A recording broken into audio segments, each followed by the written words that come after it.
De João, capítulo 3. Vamos estar dando continuidade à leitura de João.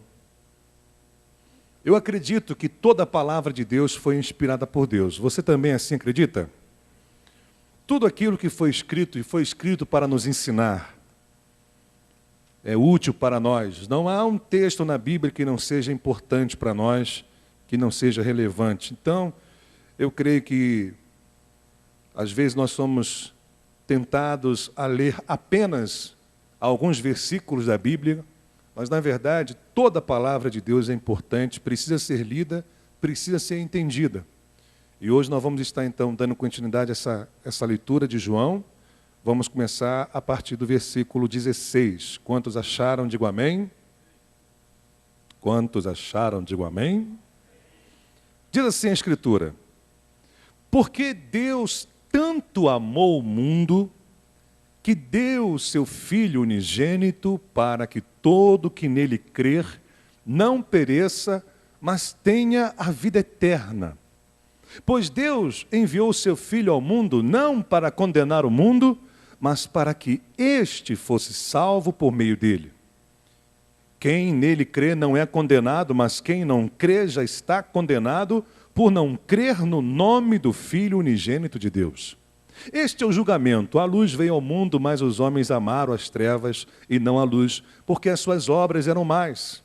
Quem pratica o mal odeia a luz e não se aproxima da luz, temendo que as suas obras sejam manifestas. Mas quem pratica a verdade vem para a luz, para que se veja claramente que as suas obras são realizadas por intermédio de Deus. Oremos agora. Pai, em nome de Jesus, é muito importante, ó Deus, a Tua intervenção neste momento em que vamos estar meditando a Tua palavra, e por isso nós oramos, para que o Espírito Santo possa capacitar cada pessoa que está aqui no nosso meio a entender o texto que nós acabamos de ler, a compreender as verdades espirituais, e que a Tua palavra, que é como uma semente, venha a ser semeada no nosso coração. Que o que nós vamos ouvir não venha a estar limitado apenas a nossos ouvidos, mas que o que vamos ouvir possa entrar no nosso coração, possa ser retido por cada um de nós. E desta forma, Senhor, esta palavra venha transformar a nossa vida. Eu preciso da Tua unção, porque sem a Tua unção, Pai, eu não vou conseguir fazer os Teus filhos compreenderem a Tua palavra. Preciso da Tua graça, Pai, para que eu possa ministrar a Tua palavra, pois eu sei que eu não mereço estar aqui. Não tenho condições, não tenho dignidade, Pai, não tenho capacidade, ó Deus, de ministrar a Tua palavra, Senhor, a não ser que a Tua graça seja derramada sobre a minha vida. Pai, eu preciso da Tua sabedoria para que eu possa usar, Senhor, as expressões ideais para que os Teus filhos possam entender melhor a Tua palavra. Então, ajuda-me nessa noite a transmitir a Tua palavra e ajuda os Teus filhos a ouvirem, a receberem e a entenderem a Tua palavra nesta noite. Em o nome de Jesus, e todos aqueles que concordam comigo, digam amém. Amém. Hoje eu quero falar com os irmãos sobre a causa da salvação. Isso é muito importante a gente entender. Por quê? Porque todo aquele que crê será salvo. Esse é o nosso tema de hoje. Por quê? Todo aquele que crê será salvo. Qual é a razão disso? O porquê disso? Para você entender a mensagem de hoje, é importante que você relembre o contexto anterior. E no contexto anterior, no versículo 15 especificamente, você vai ver que Jesus, ele diz algo importante para Nicodemos. Ele diz assim: para que todo que nele crer tenha a vida eterna. E para você entender quem é este em que as pessoas devem crer e, consequentemente, receber a vida eterna, obviamente você precisa ler o versículo 14. Pois ele diz assim: da mesma forma como Moisés levantou a serpente no deserto, assim também é necessário que o Filho do Homem seja levantado. Repare, para que todo o que nele crer, ou seja, no Filho do Homem, isto é, em Jesus, tenha a vida eterna. Muito bem. Depois dele falar isso, depois de Jesus dizer isso, Jesus vai mostrar o porquê que todo aquele que nele crê terá a vida eterna. Tanto que você observa que ele começa o versículo 16 dizendo, porque Deus tanto amou o mundo. Observe que agora vai fazer a ligação com o versículo 5. Que deu o seu Filho unigênito para que todo aquele que nele crer, novamente repete o que falou no versículo 15, não pereça, mas tenha a vida eterna. Então, o Evangelho de João, no capítulo 3, no versículo 16, mostra a razão, a causa, o motivo, a origem da salvação. Por que que todo aquele que nele crê será salvo? É sobre isso, então, que eu quero conversar com vocês nesta noite. Se você parar para estudar esse texto, você vai perceber que João, ele fala sobre o amor de Deus. Ele começa o versículo 16 dizendo assim, olha, porque Deus tanto amou. Observe que agora ele toca na questão do amor de Deus. Tanto amou o mundo. E aí ele toca na questão da dimensão do amor de Deus, ou na intensidade desse amor. Tanto amou. Está vendo? Ele não apenas abordou sobre o amor de Deus, mas ele procurou descrever este amor de Deus. Era tanto, era de tal maneira, trazendo uma ideia de algo tão grande. Está entendendo? E aí ele fala sobre o alvo do amor de Deus, que é exatamente o mundo. Veja o que diz o texto aí. Porque Deus tanto amou o mundo. E este mundo, dentro do contexto, se refere à humanidade, a todas as pessoas. O alvo do amor de Deus são as pessoas. E aí também ele fala sobre a expressão do amor de Deus, ou seja, como Deus expressou o seu amor. Diz o texto, porque Deus tanto amou o mundo que deu o seu Filho. Deus manifestou o seu amor, demonstrou o seu amor pela humanidade, dando o seu único Filho, repare, Filho unigênito, único Filho. Deus amou tanto o mundo que deu o seu Filho pelo mundo. Entendeu? Quantos entenderam, digam amém. E aí ele fala sobre o propósito do amor de Deus. Para que Deus nos amou? Com que intenção nós fomos amados por Deus? Com a intenção de sermos salvos por este amor. Por isso que ele diz aí no versículo 16, porque Deus tanto amou o mundo que deu o seu Filho unigênito, repare, para que todo que nele crê não pereça, mas tenha a vida eterna. Observe, Deus nos amou de tal maneira que deu o seu Filho unigênito. E por que ele deu? E para que ele deu? Com que intenção? Para que todo que nele crer no Filho de Deus, não pereça, mas tenha a vida eterna. Então, o amor de Deus é a causa da salvação.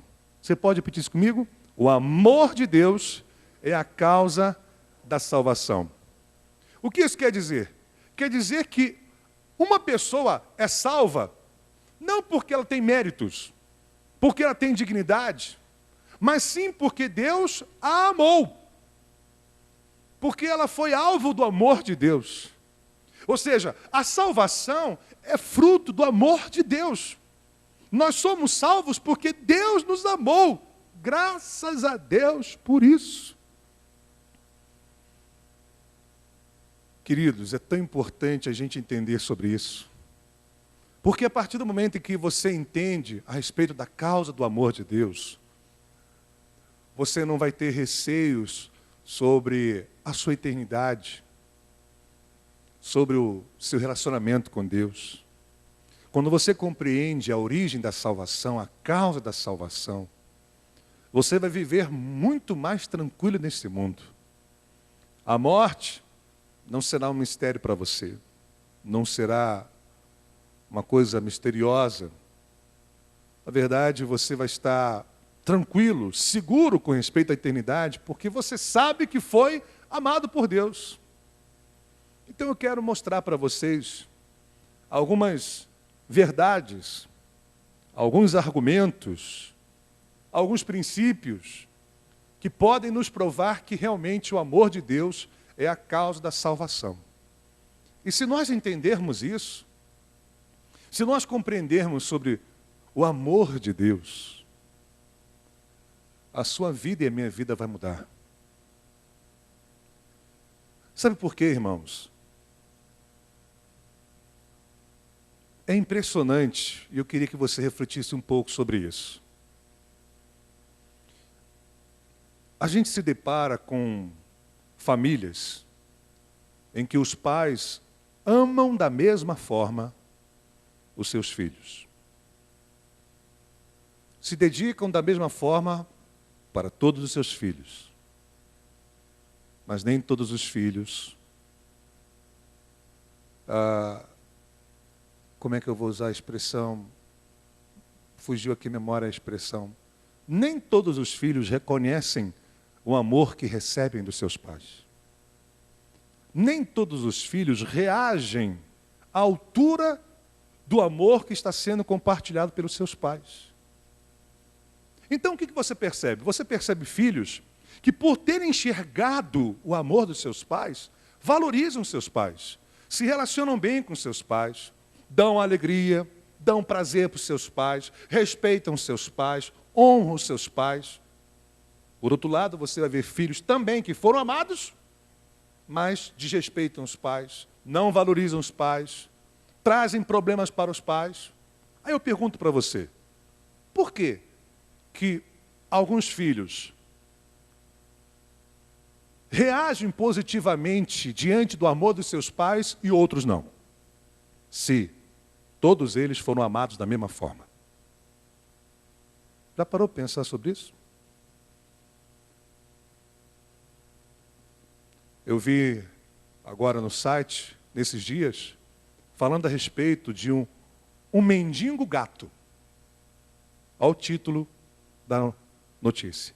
O mendigo gato. Por que gato? Porque ele era um modelo. Um homem bonito, um rapaz bonito.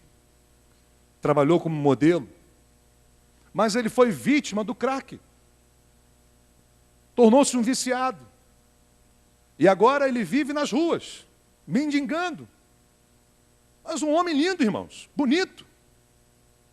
Não é de boa aparência, não. O cara é um gato mesmo. Mas um gato perdido.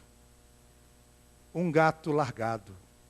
Um gato sujo, escravizado pelas drogas. Aí eu lhe pergunto, o noticiário diz que a mãe dele fez de tudo para poder colocar ele numa casa de recuperação.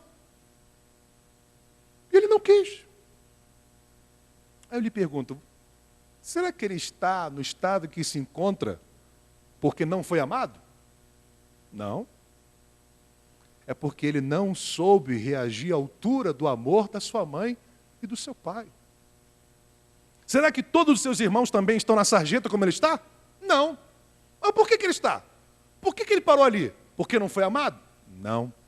É porque ele não soube reagir à altura do amor dos seus pais. Da mesma forma, por que nem todos são salvos? Porque Deus não quis salvar a todos? Não. Porque, segundo esse texto, as pessoas são salvas por causa do amor de Deus. Isso quer dizer que todas as pessoas podem ser salvas, mas nem todas as pessoas são salvas na prática. E por que todas as pessoas não são salvas na prática? Porque elas não correspondem com o amor de Deus. Deus amou a todos. Deus amou o mundo. Mas o mundo todo não ama a Deus. O mundo todo não corresponde com Deus. Todas as pessoas não reagem à altura do amor de Deus. Essa é a razão pela qual você e eu precisamos entender sobre o amor de Deus. Por quê? Porque se você não entendeu o amor de Deus e não conheceu o amor de Deus, a dimensão desse amor, você pode ser amado e não desfrutar do amor de Deus. Você pode ser amado e se perder, como esse jovem que se perdeu. Está entendendo? Agora repare como aqueles filhos que amam, valorizam, respeitam os seus pais. Eles têm uma grande consideração pelos seus pais. Por quê? Porque têm consciência do preço que os seus pais pagaram para dar um bom estudo para eles, para dar a provisão para eles no dia a dia. Reconhece todo o esforço, todo o sofrimento que seus pais fizeram em favor deles.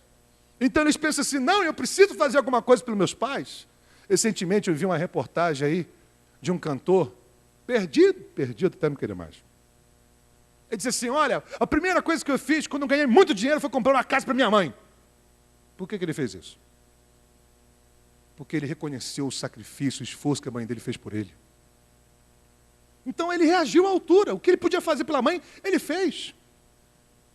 Então tem gente que tem consciência do amor que recebeu da parte dos pais, mas tem outros que não têm.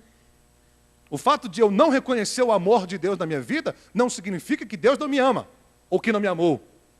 É porque eu não compreendi a dimensão do amor de Deus. Deu para você entender? Quem entendeu, diga amém. Então, o amor de Deus é a causa da salvação.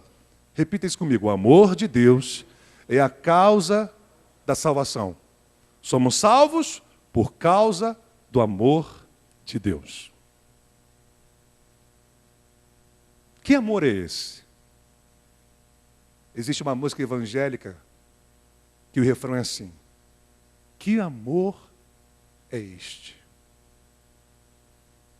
Será que você conhece o amor de Deus dentro da sua realidade, do seu contexto? Por isso João escreveu o versículo 16. Porque Deus tanto amou o mundo que deu o seu Filho unigênito para que todo que nele crer não pereça, mas tenha vida eterna. Vamos conhecer esse amor de Deus. De acordo com esse texto, o amor de Deus, leia comigo aí, observe a descrição do amor de Deus. Porque Deus tanto amou o mundo que deu o seu Filho unigênito. Observe essa expressão tanto. Na outra tradução, na revista corrigida, a expressão é usada da seguinte maneira: porque Deus amou o mundo de tal maneira. Olha como é que o autor descreve a forma como Deus amou o mundo. De tal maneira. Isso nos faz entender que Deus amou absolutamente. Que Deus amou, em outras palavras, grandemente, de tal maneira.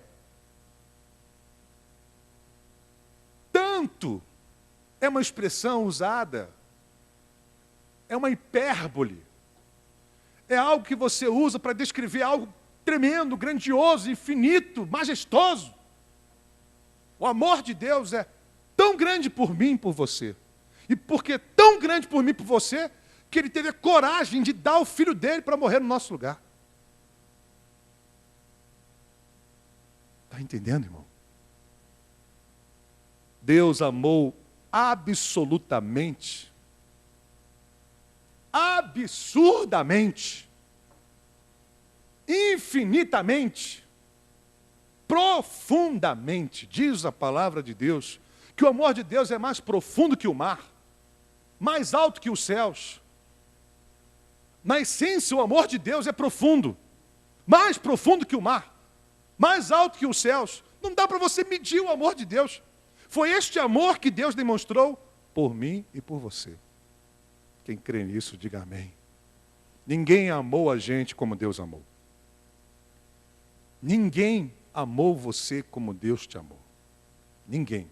Pode ter a certeza disso. Ninguém tem a capacidade de amar você absurdamente como Deus te amou. Ninguém. Este é o amor de Deus. Um amor absoluto. É assim que João descreve o amor de Deus. Porque Deus tanto amou o mundo. Diga para o seu irmão, você é muito amado por Deus. Mais do que você possa imaginar. Mais do que você possa imaginar. Segunda verdade, que Deus amou o mundo. Repita isso comigo. Deus amou o mundo. O texto diz, porque Deus tanto amou, repare o alvo do amor de Deus, o mundo. E o mundo, no contexto dessa passagem, é o mundo inteiro. Ou seja, a humanidade. Por que posso chegar a essa conclusão? Porque eu posso concluir que este mundo se refere a todas as pessoas, a toda a humanidade. É muito simples. Veja, se houvesse apenas esse versículo e não tivesse o texto anterior e posterior atrelado a esse versículo, e aí o mundo pode ter vários significados. Mas como este versículo está preso ao anterior e o posterior explica esse texto, fica muito mais fácil da gente entender quem é este mundo que Deus amou. Certamente não é o universo, não é o globo terrestre, também nem um sistema mundano, que também significa o mundo, mas sim as pessoas que habitam na Terra, a humanidade. E por que eu digo isso? Vamos ver. Observe comigo alguns detalhes. Acompanhe comigo. Versículo 16. Porque Deus tanto amou o mundo, que deu o seu Filho unigênito para que todo, repare, todo, repita isso comigo, para que todo, ou seja, qualquer pessoa, para que, é como se ele dissesse assim, para que qualquer pessoa, ele não discrimina quem, ele generaliza, todo, qualquer um, para que qualquer pessoa, todo, para que todo aquele que nele crê. Todo é todo, querido. Se o autor tivesse a intenção de colocar alguns ou algum, ele teria colocado. Lembrem-se que nós, como pregadores, não podemos, observe isso, acrescentar ou tirar alguma coisa da Escritura. A gente tem que aceitar o que já está na Escritura. E se a gente tem que aceitar o que está na Escritura, todo na Escritura, nesse contexto, é todo mesmo. Embora em alguns contextos, todo pode se referir a um grupo de pessoas, nesse contexto, todo é todo. Eu vou provar para você. Acompanhe comigo. Repare que o mundo está se referindo a todo aquele que nele crê. Continua. Versículo 17. Pois Deus enviou o seu Filho a quem, irmãos? Ao mundo. Mais uma vez ele frisa, ao mundo. Não para condenar quem? O mundo. Mas para que este quem? O mundo. Observe como que o mundo está sendo enfatizado. Deus amou o mundo, repare, Deus enviou o seu Filho ao mundo, não para condenar o mundo, mas para que o mundo fosse salvo por ele. E aí ele diz, versículo 18, quem nele crê não é condenado. Quem? Quem?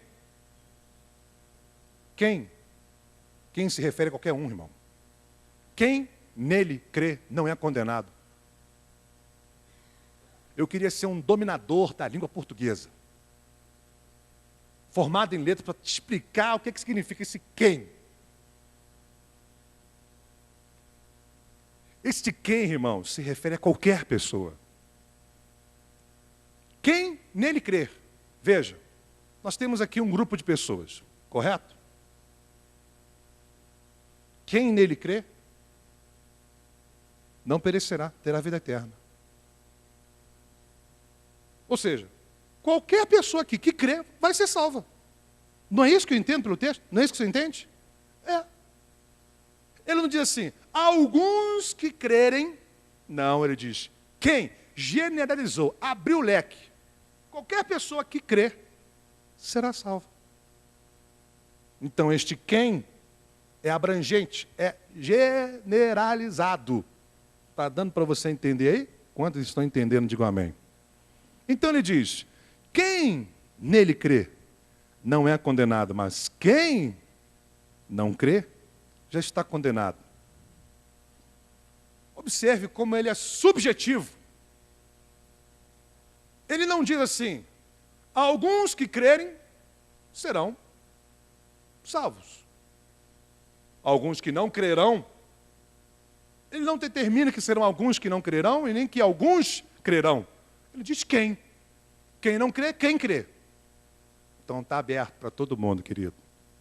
Sabe o que isso significa? Que a salvação ela é universal. Sabe o que mais isso significa? Que Deus, Ele o quê? Às vezes foge uma expressão ideal, mas vou encontrar. Deus, Ele... Ai, meu Deus, me ajuda.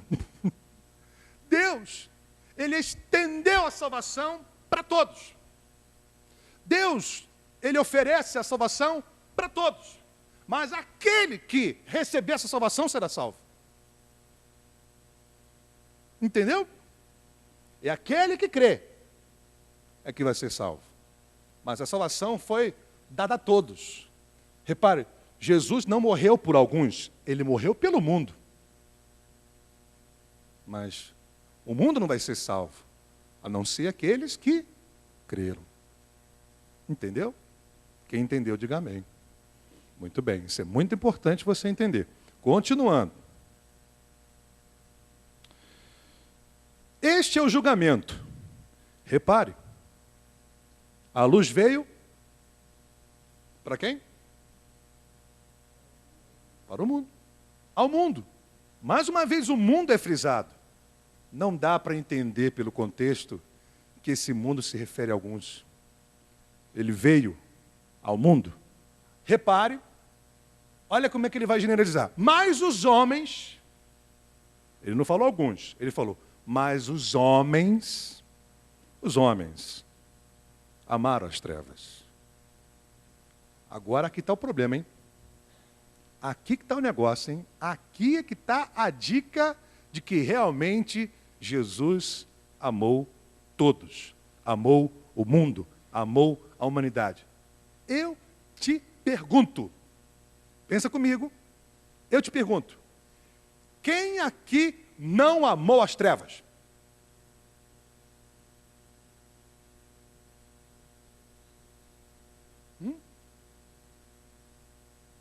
Se está escrito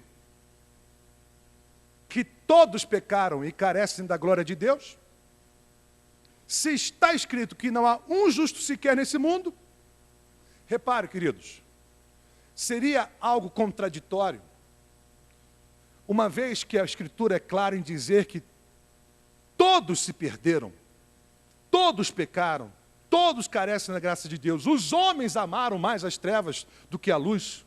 Escute essa. Se é generalizado o estado pecaminoso do homem, isso requer uma redenção também universal. Por quê? Da mesma forma como é universal a perdição humana, o amor de Deus também tinha que ser universal. A necessidade era universal. O suprimento também tinha que ser universal. entendeu o que eu estou querendo falar? Senão eu explico tudo de novo. Está dando para entender ou não? Sim, porque os homens amaram mais as trevas. Todos nós amamos as trevas. Não vem me falar que não, sabe por quê? Porque o salmista Davi diz que todos nós nascemos no pecado. Fomos gerados em pecado. Não teve aqui um santo sequer, irmão. Todos nós amamos as trevas. Quem é que não mentiu aqui quando era criança? Quem é que não fez alguma coisa de errado nessa vida? Quem é que não se apegou a algumas coisas das trevas? Todos os homens amaram as trevas. Os homens amaram as trevas. Entendeu? Se alguém me provar o contrário, os homens amaram as trevas. Ele não diz, alguns amaram as trevas. Ele generalizou, os homens amaram as trevas. Por isso que Jesus veio ao mundo. Por isso que Deus deu o seu Filho ao mundo. Porque o mundo está nas trevas. Ou seja, as pessoas estão nas trevas. As pessoas amaram as trevas. Entendeu? Quantos entenderam e estão entendendo, digo amém. Então ele diz, este é o julgamento. A luz veio ao mundo, mas os homens amaram as trevas e não a luz, porque as suas obras eram o quê? Más. Irmão, de acordo com esse contexto, Deus amou tanto o mundo, Deus enviou o seu Filho ao mundo, a luz veio ao mundo, sempre trazendo uma ideia universal. Deus amou o mundo, Deus enviou o seu Filho ao mundo, a luz veio ao mundo. Deus não amou alguns, Deus não enviou o seu Filho para alguns,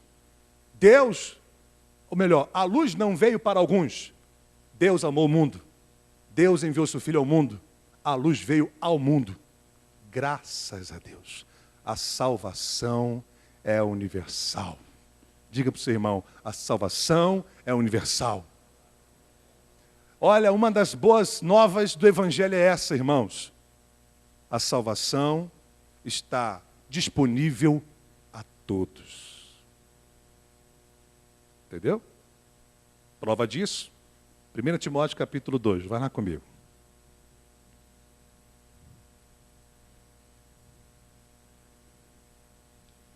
1 Timóteo, capítulo 2.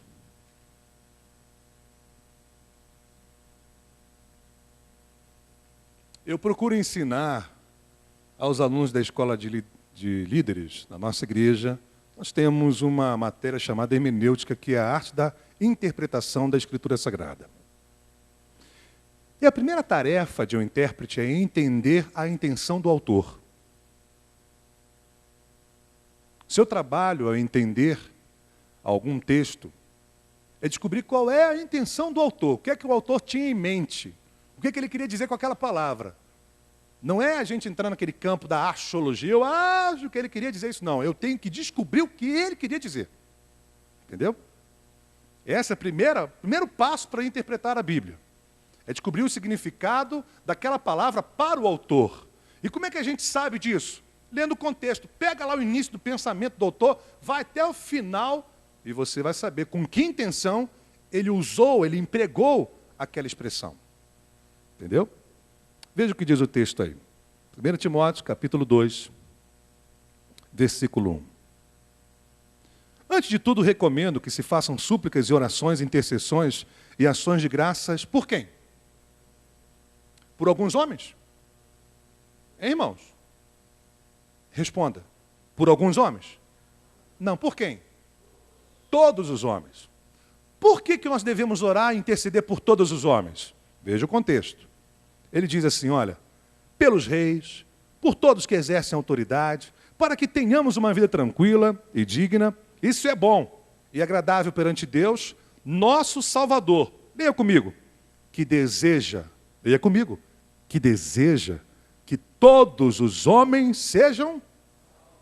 Irmão, se alguém falar para mim, para você, que todos os homens, que Deus quer que seja salvo, significa alguns? Olha, se Paulo tivesse aqui, ele ia ficar furioso. Porque na mente do autor, ele está falando para a gente orar por todos os homens, porque Deus deseja salvar todos os homens. E se há mais alguma dúvida de que os homens amaram mais as trevas do que a luz, eu digo no contexto universal, geral, vamos lá em Romanos, no capítulo 5, que você vai entender melhor.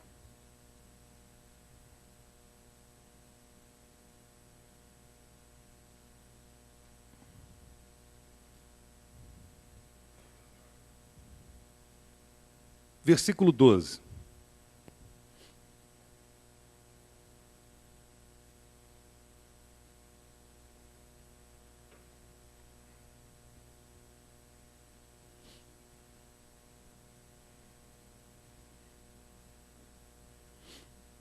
Romanos, capítulo 5, versículo 12. Quantos acharam? Digo amém. Meu irmão, preste agora bastante atenção para a leitura que nós vamos fazer. Porque eu vou ler e vou te explicar. Eu vou ler e vou te explicar. Tá certo? Vamos lá. Portanto, da mesma forma como o pecado entrou no mundo por um homem, repare, e pelo pecado a morte, assim também a morte veio a quem? A todos os homens. Por quê? Porque todos o quê? Pecaram. Todos morrem? Sim ou não? Por que todos morrem? Porque todos pecaram. Vai guardando isso aí. Observe que ele está trazendo uma ideia abrangente, universal. Todos pecaram, todos morrem. Todos morrem. Não é alguns que morrem, todos que morrem. Aí ele diz assim, versículo 13: pois antes de ser dada a lei, o pecado já estava no mundo. Mas o pecado não é levado em conta quando não existe lei. Todavia, a morte reinou desde o tempo de Adão até o de Moisés, mesmo sobre aqueles que não cometeram um pecado semelhante à transgressão de Adão, o qual era um tipo daquele que haveria de vir. Entretanto, não há comparação entre a dádiva, olha a dádiva, sabe o que é dádiva? Presente. A dádiva se refere àquilo que João disse lá, que Deus amou o mundo de tal maneira que deu dádiva. Deu o quê? Seu Filho Jesus. Entretanto, não há comparação entre a dádiva e a transgressão. Repare, não há comparação entre a dádiva e a transgressão. Por quê? Pois se muitos morreram, você acha que esse muitos se refere a alguns ou se refere a todos? Pensa bem comigo. Observe o contexto. Se lá atrás ele diz que todos morreram porque todos pecaram, ele diz assim, pois se muitos morreram, esse muitos significa o quê? Alguns ou todos? Todos. Por causa da transgressão de um só, ou seja, de Adão, repare o que ele vai dizer, muito mais a graça de Deus, isto é, a dádiva pela graça de um só homem, Jesus Cristo, transbordou para muitos. Esse muitos você acha que é para quem? Para alguns ou para todos? Para alguns ou para todos? Todos. Por quê? Porque da mesma forma como todos nós morremos por causa do pecado de Adão, aquele sem vergonha. Por que eu digo que é um sem vergonha? Porque ele foi cuidado por Deus, foi amado por Deus, foi tratado por Deus. Nossa, ele teve tudo nas mãos, irmãos. E mesmo assim ele pecou. E nós herdamos as consequências da sua desobediência. Morremos por causa do pecado dele. Não apenas por isso, mas porque nós também somos sem vergonhas igual a ele. Porque nós também pecamos. Eu não morro por causa do pecado de Adão, eu morro pelos meus pecados. Todos pecaram. Todos morreram. Todos morrerão. Mas veja o texto diz aí. Gente, esse texto é lindo. Diz o texto. Muito mais a graça de Deus, isto é, a dádiva pela graça de um só homem, Jesus Cristo, transbordou para muitos. Não se pode, irmãos, comparar a dádiva de Deus com a consequência do pecado de um só homem. Por um pecado veio o julgamento que trouxe condenação, mas a dádiva decorreu de muitas transgressões e trouxe a justificação. Se pela transgressão de um só, repare, a morte reinou por meio dele, muito mais aqueles que recebem de Deus a imensa provisão da graça e a dádiva da justiça reinarão em vida por meio de um único homem, Jesus Cristo. Agora observe o versículo 18. Consequentemente, assim como uma só transgressão resultou na condenação de todos os homens, repare, olha só. Assim como uma só transgressão resultou na condenação de todos os homens, assim também um só ato de justiça resultou na justificação que traz a vida a todos os homens. Se todos pecaram, todos precisam ser justificados. Se todos morrerão, todos também precisam ser vivificados. A questão é a seguinte: a consequência de Adão, ela é natural. Por que eu digo natural? Ela é um... Como é que eu vou dizer? Para você entender.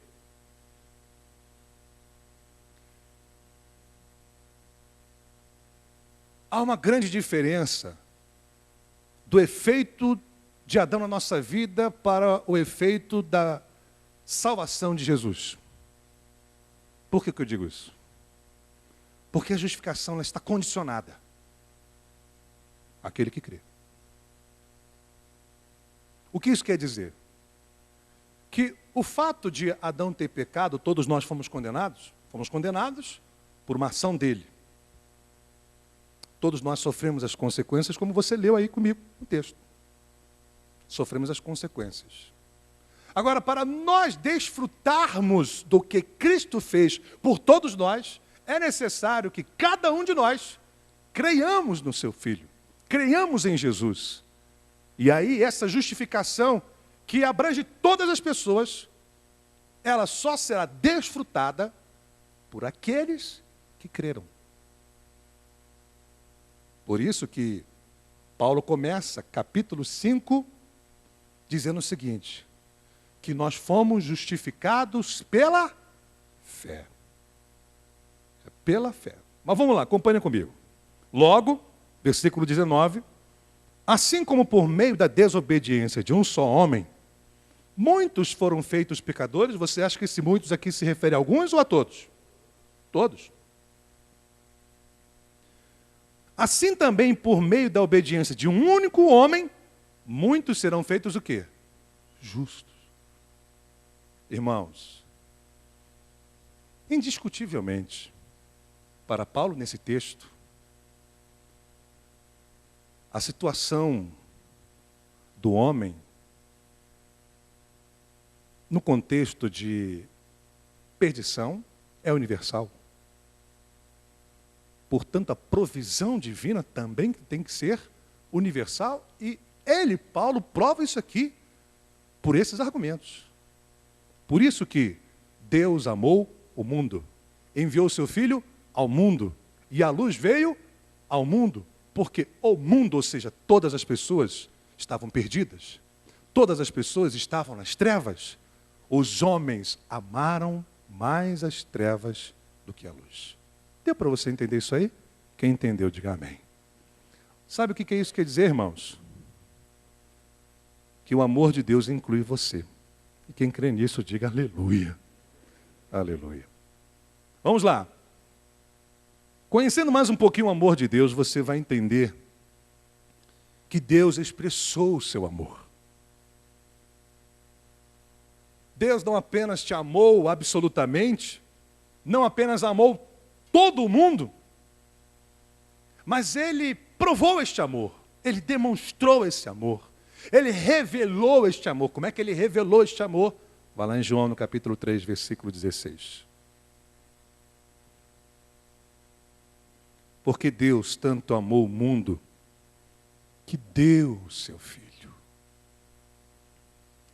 Amor implica numa ação.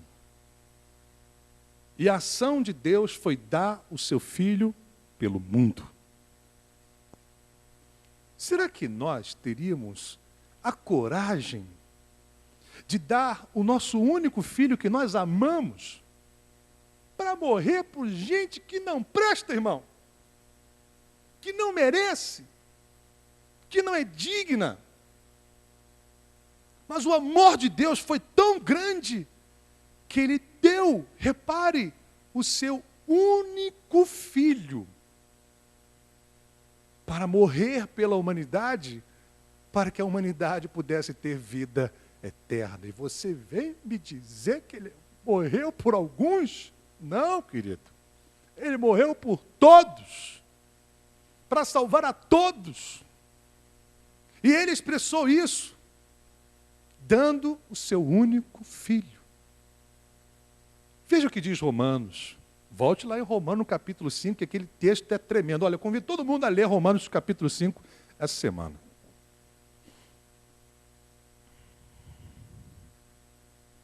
Romanos, capítulo 5.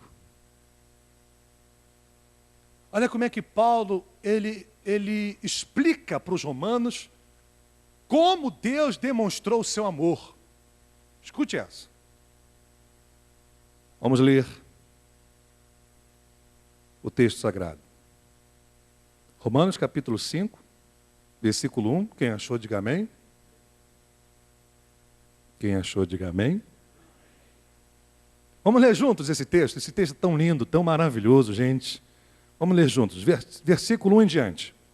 Tendo sido, pois, justificados pela fé, temos paz com Deus por nosso Senhor Jesus Cristo, por meio de quem obtivemos acesso pela fé a esta graça na qual agora estamos firmes e nos gloriamos na esperança da glória de Deus.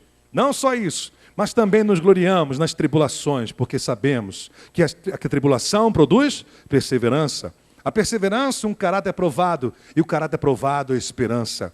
E a esperança não nos decepciona, repare, porque Deus derramou o seu amor em nossos corações por meio do Espírito Santo que Ele nos concedeu.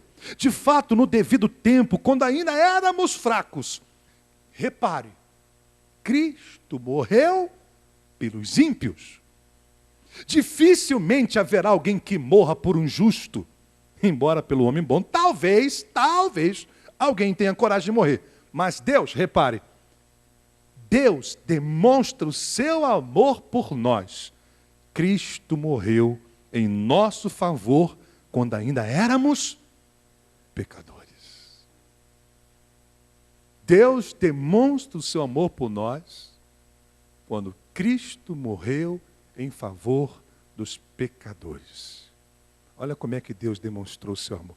Você começa agora então a compreender por que Jesus disse para Nicodemos que da mesma forma como aquela serpente foi levantada no deserto, é necessário que o Filho do Homem também seja levantado. Quando que Cristo foi levantado? Quando Ele foi crucificado, quando Ele foi morto naquela cruz. Então Ele diz, para que todo que nele crê tenha vida eterna. Quando Jesus estava sendo pendurado naquele madeiro, sabe o que Deus estava dizendo para a humanidade? Eu amo vocês. Todas as vezes que você vê um filme que fala sobre a morte de Jesus e você vê aquele ator crucificado naquela cruz representando Jesus Cristo, a mensagem que está naquela cruz é essa: eu amo vocês. Eu amo vocês. Porque Deus tanto amou o mundo que deu o seu Filho. Este ato de dar se refere à morte de Jesus na cruz. Ele morreu para demonstrar, repare, para demonstrar. Na cruz Deus estava demonstrando o quanto te ama, querido. Não vem me dizer que Deus não te ama, porque Deus te ama. Eu sei que Deus me ama, porque eu sei que Deus me ama, porque Cristo morreu por mim. E quem crê nisso, diga aleluia. Ele presenteou o mundo. Deus deu um presente para o mundo. Deus demonstrou seu amor presenteando o mundo. presenteando o mundo com o seu filho. Presenteando o mundo com o seu único filho. E para terminar, Deus amou o mundo com um propósito. Havia uma intenção em Deus amar o mundo. Havia um propósito claro, específico. Houve uma intenção em Deus amar as pessoas. Com que intenção Deus amou as pessoas? Diz o texto: porque Deus tanto amou o mundo, que deu o seu Filho unigênito, repare, para que todo que nele crer não pereça, mas tenha o quê? A vida eterna. Foi com essa finalidade que Deus amou o mundo. Com a finalidade de dar ao mundo vida eterna. Mas ele condiciona, repare, aquele que crê. Aquele que crê. Para que todo que nele crer não pereça, mas tenha a vida eterna. Para que, olha a intenção, propósito, finalidade dele ter dado o seu Filho, para que todo que nele crê não pereça, mas tenha a vida eterna. Por que Jesus foi levantado? Para que todo que nele crê tenha o quê? Vida eterna. Nossa, gente. Pensa agora comigo. Deus amou o mundo para salvá-lo. Fez isso por meio do seu Filho Jesus. Para que pela fé você desfrute disso. Agora olha só. Mediante esse conhecimento do amor de Deus, todos nós podemos ter basicamente duas reações. Você pode reagir positivamente a esse amor, ou seja, você pode abraçar este amor, aceitar este amor, e este amor transformar a tua vida. Ou você pode simplesmente rejeitar este amor, desprezar este amor, recusar este amor. Pastor, quando eu sei que realmente eu abracei esse amor de Deus? Muito simples. Quando você enxerga o amor de Deus na sua totalidade, você vai amar a Deus na sua totalidade. Porque diz a Bíblia, este mesmo autor, ele diz assim: nós amamos a Deus porque Ele nos amou primeiro. Você não sabe que tem filho que não ama os pais? Por que tem filhos que não amam os pais, mesmo sendo amados pelos pais? Porque não conseguem enxergar o amor dos pais, ou porque rejeitam o amor dos seus pais, ou porque não aceitam o amor dos seus pais, ou porque não valorizam o amor dos seus pais. Mas filhos que amam os pais porque sabem que foram amados pelos pais. Porque enxergam o amor dos seus pais, porque receberam o amor dos seus pais. Segundo a Escritura, você e eu só somos capazes de amar a Deus porque fomos amados por Deus. Sabe o que isso significa? Que eu só vou abrir mão do pecado, eu só vou deixar as trevas, eu só vou viver em santidade, eu só vou me dispor a fazer a vontade de Deus se eu compreender e aceitar o amor de Deus na minha vida. É aí que o amor de Deus transforma. Sabe o que leva um traficante que ganhava 5, 10 mil reais por semana para largar aquela fonte de renda para se tornar um cristão e abandonar o mundo das drogas, da criminalidade e se agarrar aos pés de Cristo? O amor de Deus. O que leva um pecador a se agarrar em Deus é o amor de Deus. Ele compreende o quanto ele foi amado. Ele sabe como foi amado. Ele sabe que foi amado. Ele sabe como Deus o amou. então ele ama a Deus. E ele não ama a Deus apenas de palavras. Ele ama a Deus servindo a Deus. Ele ama a Deus fazendo a vontade de Deus. Ele ama a Deus cultuando a Deus. Ele ama a Deus falando sobre Deus. Você sabe quando alguém ama a Deus? Deus está na boca dele. Deus está no coração dele. Deus está na vida dele. Porque ele foi amado por Deus. Ele enxerga este amor. Ele aceita este amor. Ele crê neste amor. Ele abraça esse amor porque ele sabe que foi amado. Mas em contrapartida, tem gente que foi amado tanto por Deus, mas não ama a Deus. Por isso, que semana que vem, nós vamos compreender sobre o juízo de Deus. Porque esse texto aqui fala do amor de Deus, mas também fala do juízo de Deus. Você já reparou? Ele diz assim: porque Deus amou o mundo de tal maneira, tanto, que deu o seu Filho unigênito, para que todo que nele crê não pereça, mas tenha o quê? A vida eterna. Repare, pois Deus enviou o seu Filho ao mundo, não para condenar o mundo, mas para que este fosse salvo por meio dele. Versículo 18. Quem nele crê não é condenado, mas quem não crê, repare, não será condenado, já está condenado. O grande perigo é que quando você rejeita este amor de Deus, este amor que veio para te salvar, quando a gente rejeita este amor, não recebe, não aceita este amor, não abraça esse amor, o que deveria ser para a salvação, vai ser para a condenação. Entendeu? Diga para o seu irmão, Deus te ama muito. Quem crê nisso, diga amém. Deus amou cada um de nós aqui. Portanto, cada um de nós podemos ser transformados pelo amor de Deus. Cada um de nós podemos ter uma vida nova com Cristo Jesus. Cada um de nós podemos sair daqui com a nossa salvação garantida, porque Deus amou a todos. Deus amou a mim, amou a você, amou minha mulher, amou tua mulher também, amou teu marido, amou teus filhos, amou todos, todos. A salvação é para todos, porque todos pecaram. E eu creio nisso. E quem crê, diga aleluia. Graças a Deus. Vamos ficar de pé, vamos orar. Olha, tem um mistério para você.